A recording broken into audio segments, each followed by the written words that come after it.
Hello, everybody. This is Gail Kraft and Tashina Beckmann, and we are the women of Wealth, Health, and Power. Carole's not with us yet today. She may or may not be joining us. I'm not sure where she is. But today we're going to talk about being brave, about stepping forward, taking the choice, making a choice to step forward versus the choice to stay where you're put or step backwards. And so life is full of choices day in and day out. And we want to talk to you about the tools that we use to help our clients make choices and the tools that we use to help our clients be aware that they even have choices to make. So Tashina, how are you today? Happy belated birthday, sweetie. It was great to see you. Thank you. It was fun having you there at the celebration. So what are some of your thoughts on the subject of, being brave and taking that step forward versus choosing not to? My thoughts are that whenever you're met with a circumstance or situation or decision that needs to be made, that it's really important to understand, one, what's holding you back.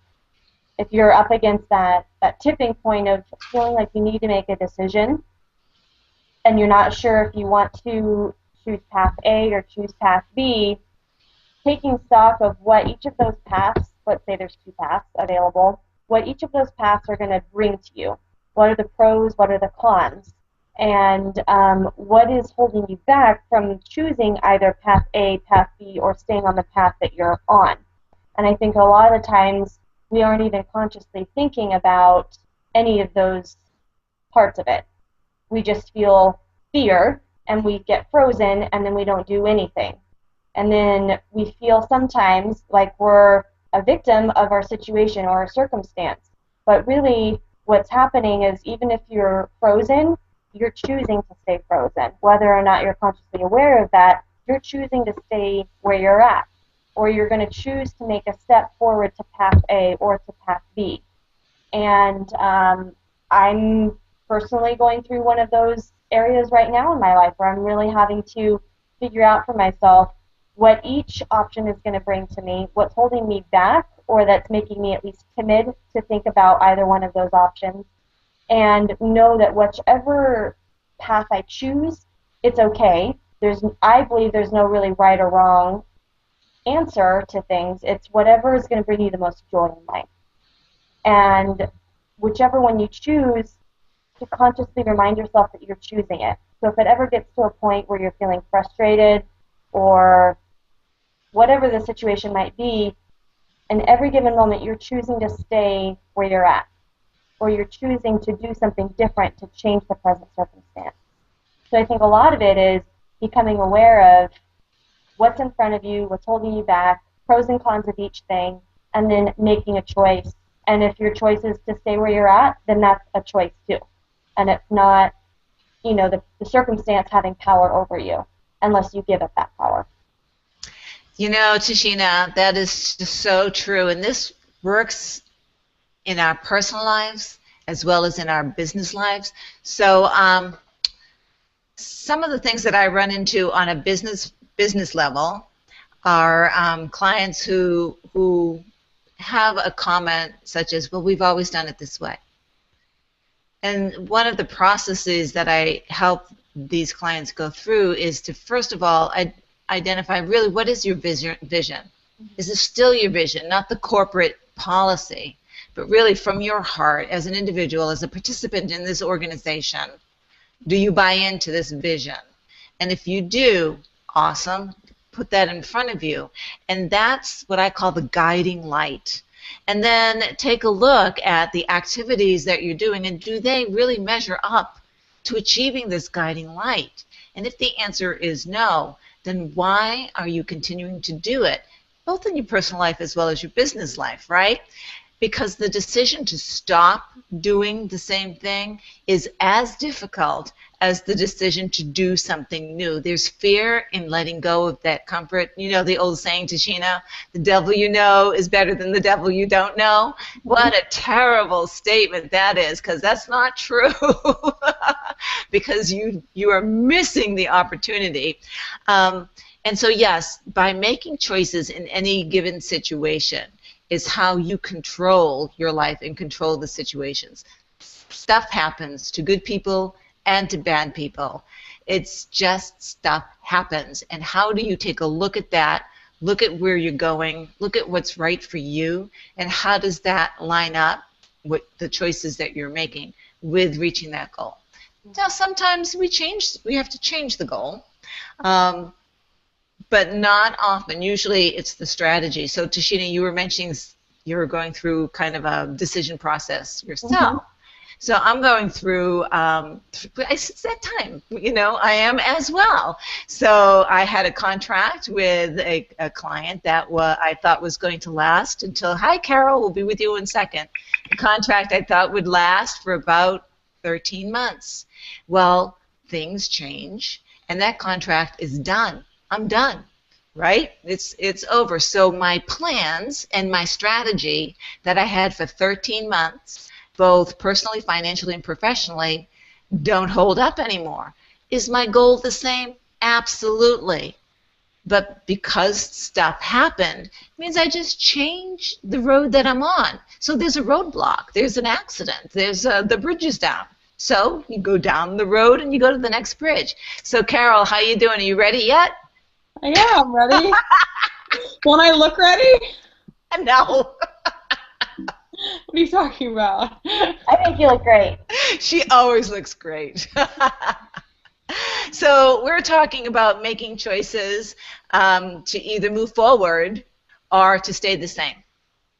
Making choices to move forward or staying the same. So Tashina was talking a little bit about what she sees with her clients as well as herself on a personal level, and I brought it up to a little bit of a business level, and it really boils down to fear again. It's fear of change. And so I was just chit-chatting about the devil you know versus the devil you don't know. I see. Yeah, and so therefore making the choice to stop doing something versus, so that you open up the opportunity to move forward. So welcome, Carole. Any thoughts on this subject yourself? It's interesting. It's often that people, and myself and, just humanity in general, they don't make a change until their back's against the wall. That until all other exit strategies and exit doors are closed and no longer available, that we actually choose a different direction.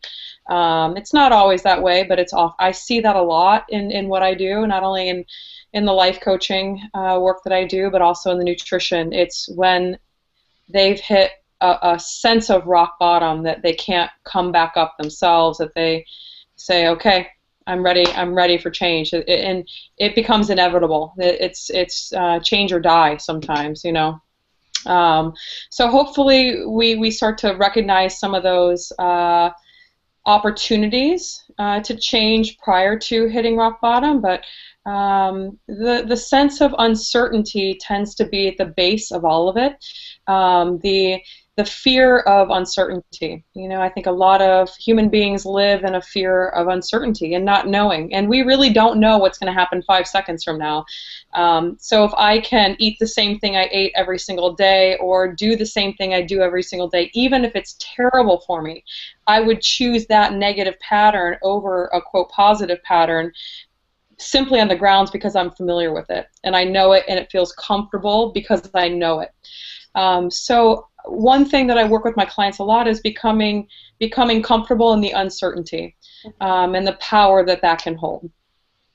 So Tashina, that sounds like an opportunity for Psych K for sure, because that's a belief system that this is this is what I know, this is comfortable, this is fantastic, and so I'm not going to make a change, right? So Right. You've got customers or clients with that often.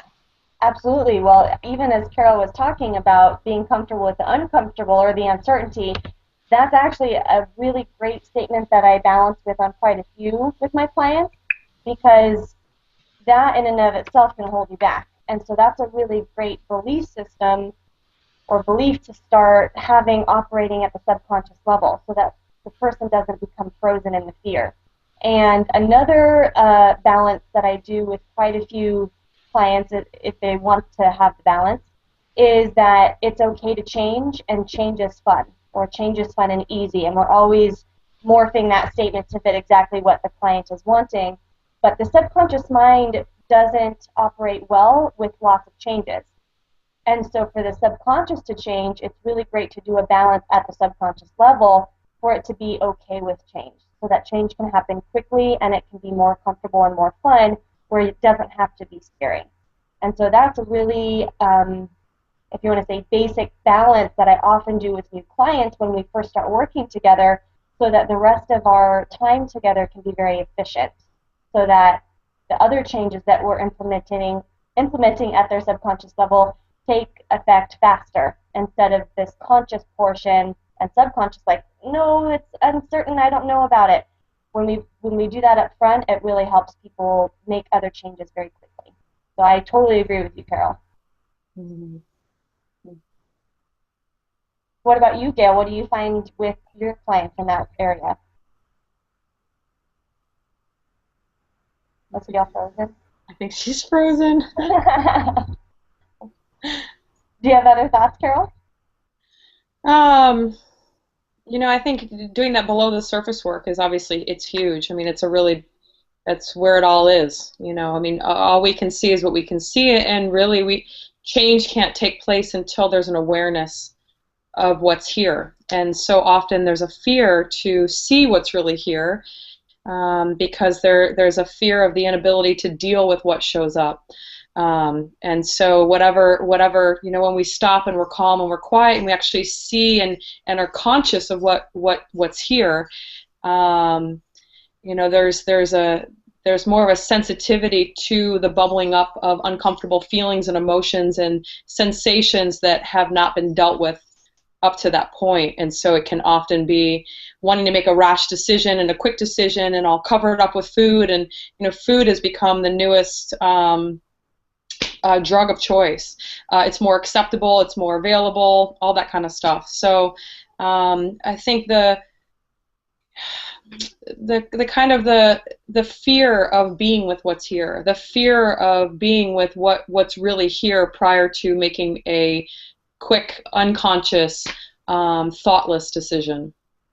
How do you, with your clients, help them understand the choices they are making and become conscious of the choices they're making? It's more my inquiry with them, and they always come to their own answers. I can see stuff that they don't always see right away, or at least they don't want to see. But it's through a series of questioning. I never tell clients anything. It's not my role to really tell them how they feel, how they think, what's going on, or anything like that. It's more, I'm a facilitator to help draw out from them that because whenever they're ready to see it, they'll be ready to see it. I just try to provide that space for them that's safe to kind of look at what's already present. And amen, they really sister. know. What? I said, amen, sister. It's like a hot yoga room, and it's like being in New York City with a winter coat in the dead of winter. If you try to rip somebody's winter coat off when there's a blizzard, they're going to be really upset. They're not going to be too happy. And it's the same thing when you rip off their old beliefs. If that's what's keeping them, what they perceive to keep them safe and secure, it's really an unkind thing to do, to take away, or to try to take away their belief, no matter how destructive it can be. But when you take that same person and with their winter coat and put them in a hot yoga room, they'll take the coat off. So when they're ready, when it gets hot enough, they will volunteer these bad habits to see what's really the reality underneath all of it.